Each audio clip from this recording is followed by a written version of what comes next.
नमस्कार, जय हिंद साथियों। स्वागत है आपका साइंस की top 100 very short question answer series में। फ्रेंड्स, इससे पहले 60 क्वेश्चंस हो चुके हैं, जिसकी वीडियो आपको डिस्क्रिप्शन बॉक्स में मिल जाएगी। अब वहां पे जाकर क्लिक करके देख सकते हैं। फ्रेंड्स, यदि आप DElEd, CTET, UPTET, MPTET, KVS जैसी तमाम शिक्षक भर्ती परीक्षाओं की तैयारी कर रहे हैं तो फ्रेंड्स ये चैनल खास आपके लिए। चैनल को सब्सक्राइब कर लीजिए, साथ ही साथ बेल आइकन को प्रेस कर लीजिए ताकि हमारी लेटेस्ट वीडियोस सबसे पहले आपको मिल सकें। तो साथियों, स्टार्ट करते हैं प्रश्न के साथ कि उत्कृष्ट धातुओं के नाम बताइए। कौन कौन सी उत्कृष्ट धातुएं होती हैं? तो साथियों, आपको याद रखना है, कुछ उत्कृष्ट धातुओं के नाम आपको लिख देने हैं। तो गोल्ड, प्लेटिनम, सिल्वर और मरकरी ये उत्कृष्ट धातुओं में आती हैं। इनके नाम आप लिख देंगे तो प्रश्न आपका सही हो जाएगा।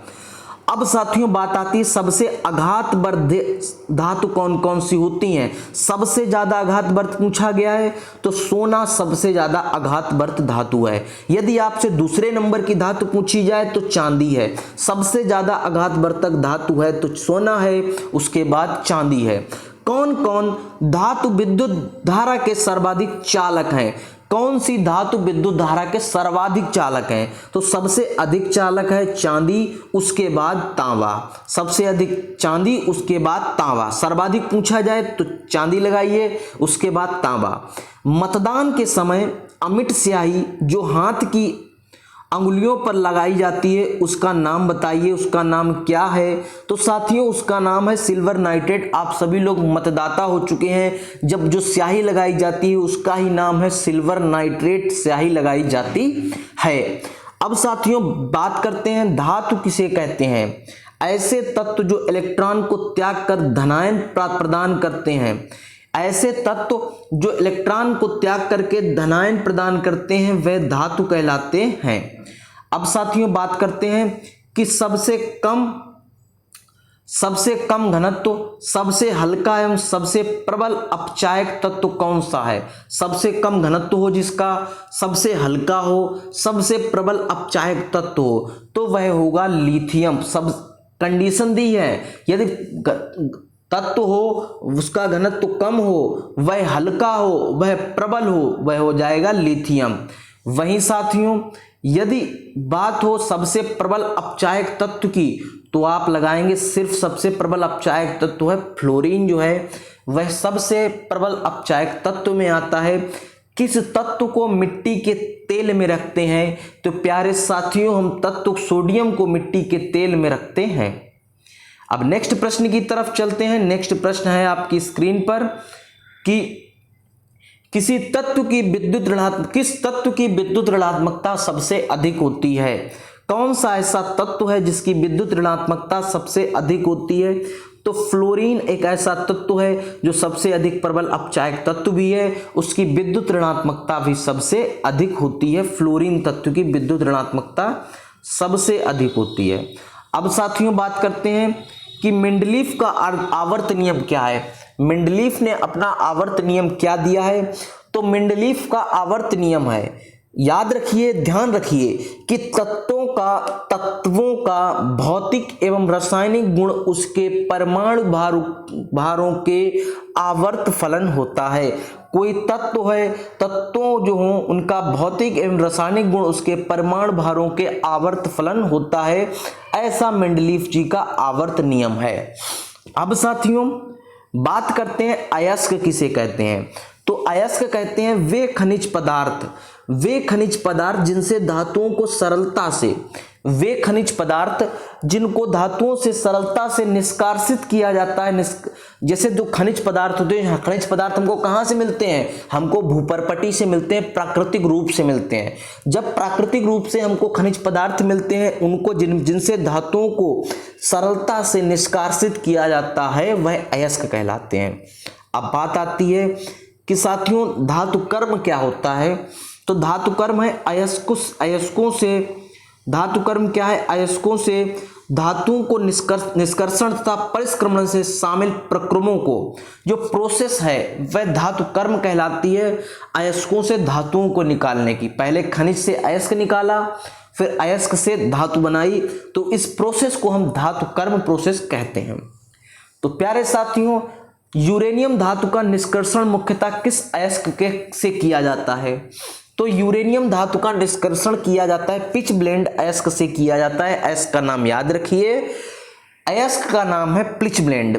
तांबा के दो अयस्क कौन कौन से हैं? तांबा के दो अयस्क हैं क्यूपराइट और कॉपर पाइराइट। ये तांबा के दो अयस्क के नाम है क्यूपराइट और कॉपर पाइराइट। इन्हीं से तांबा धातु बनती है, क्यूपराइट और कॉपर पाइराइट से। अब बात करते हैं एल्यूप्राइट के दो अयस्कों के नाम। एल्यूप्राइट धातु है, उसके दो अयस्क कौन कौन से हैं? क्रायोलाइट और वॉक्साइट। देखिए खनिज से अयस्क बनेगा, अयस्क से धातु बनेगी। अब बात करते हैं कैल्शियम के तीन अयस्कों के नाम। कैल्शियम के तीन अयस्क एस्टावेस, डोलामाइट और जिप्सम। एस्बेस्टास, डोलामाइट और जिप्सम होगा। अब बात करते हैं हार्न सिल्वर किसे कहते हैं? हार्न सिल्वर क्या होता है? तो प्यारे साथियों हार्न सिल्वर है, सिल्वर क्लोराइड को ही हम हार्न सिल्वर कहते हैं। लिथार्ज किसे कहते हैं? लेड ऑक्साइड को लिथार्ज बोलते हैं। हम किसको बोलते हैं? लिथार्ज। हम बोलते हैं लेड ऑक्साइड को लिथार्ज। ये एक उभयधर्मी ऑक्साइड है। सबसे भारी धातु का नाम क्या है? यदि आपसे बात की जाए सबसे भारी धातु, यदि आपसे बात की जाए सबसे कठोर धातु, दोनों में अंतर है प्यारे साथियों।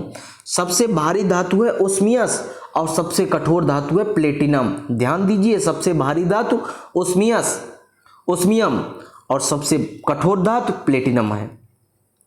अब बात करते हैं सुचालक किसे कहते हैं? जिन पदार्थों से होकर विद्युत आवेश आसानी से प्रवाहित होता है, जिन पदार्थों से होकर विद्युत आवेश आसानी से प्रवाहित होता है उन्हें सुचालक कहते हैं। जैसे तांबा, चांदी, एल्युमिनियम।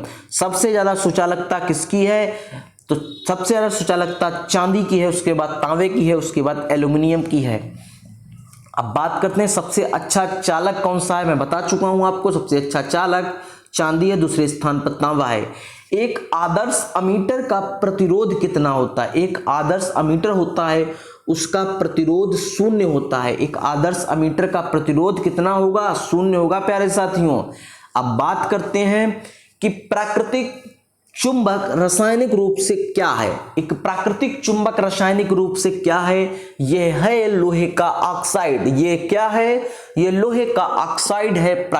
प्राकृतिक चुंबक लोहे का ऑक्साइड है। Fe3O4 लोहे का ऑक्साइड है। चुंबकत्व क्या है? चुंबक का वह गुण, एक चुंबक का वह गुण जिसके द्वारा वह लोहे को अपनी ओर आकर्षित करती है। लोहे को अपनी ओर आकर्षित करने का गुण ही चुंबकत्व कहलाता है। चुंबक के सिरों के निकट चुंबकत्व सबसे अधिक होता है। क्षेत्र चुंबकत्व क्षेत्र ध्रुव कहलाते हैं। चुंबक के ठीक मध्य में चुंबकत्व नहीं होता है। अब बात करते हैं प्यारे साथियों चुंबक के गुण। चुंबक के कौन कौन से गुण हैं? चुंबक के मुख्यतः प्रमुख गुण हैं। चुंबक के सिरों के मध्य, जो चुंबक के सिरे होंगे उसके मध्य चुंबकत्व सबसे अधिक होता है, क्योंकि वहां पर वह क्षेत्र कहलाता है, ध्रुव कहलाता है। उस क्षेत्र को हम ध्रुव कहते हैं और ध्रुवों पर सबसे ज्यादा चुंबकत्व होता है। और चुंबक के मध्य में चुंबकत्व नहीं होता है। अब साथियों बात करते हैं चुंबक को क्षैतिज तल पर स्वतंत्रता पूर्वक लटकाने पर हमेशा उत्तर से दक्षिण दिशा की ओर ठहरता है।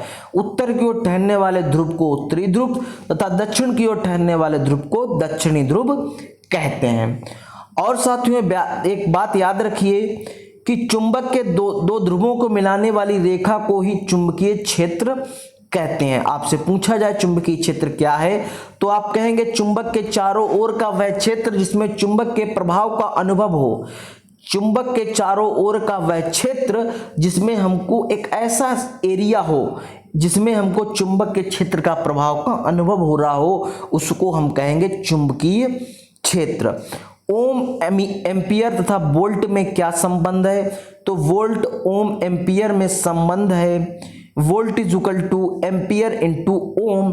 ये ओम एम्पियर तथा वोल्ट में संबंध है। आपकी परीक्षाओं में, यूपी टेट में, शिक्षक भर्ती में इस तरीके के प्रश्न आते हैं, तो ध्यान पूर्वक से पढ़िएगा साथियों। आवेश विभवांतर तथा कार्य संबंध बताइए। आवेश विभवांतर तथा कार्य में संबंध है। विभवांतर इज इक्वल टू कार्य अपान आवेश। विभवांतर इज इक्वल टू कार्य अपॉन आवेश।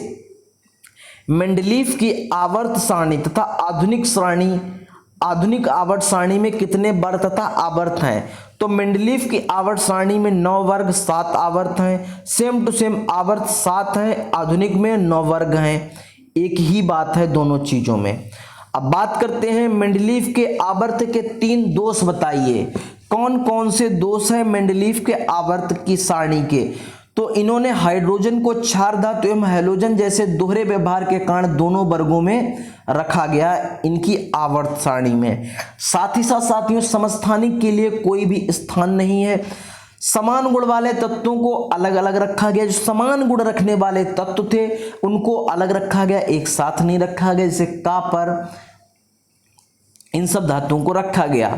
अब बात करते हैं विद्युत ऋणात्मकता किसे कहते हैं? विद्युत ऋणात्मकता किसे कहते हैं? किसी तत्व परमाणु की वह क्षमता, कोई तत्व हो या कोई परमाणु हो उसकी वह क्षमता जिसमें वह साझेदारी की इलेक्ट्रॉन जोड़ी को अपनी ओर खींचती है, उसे तत्व की विद्युत ऋणात्मकता कहते हैं। साथियों उम्मीद करते हैं आपको यह वीडियो बहुत ही अच्छा लगा होगा। यदि साथियों आप इस सीरीज से जुड़ना चाहते हैं, top 100 very short question answer series से जुड़ना चाहते हैं, प्रत्येक सीरीज सब्जेक्ट की इसी तरीके से सीरीज कराई जा रही है। आप चैनल को सब्सक्राइब करिए, साथ ही साथ बेल आइकन को प्रेस करिए। धन्यवाद। जय हिंद साथियों।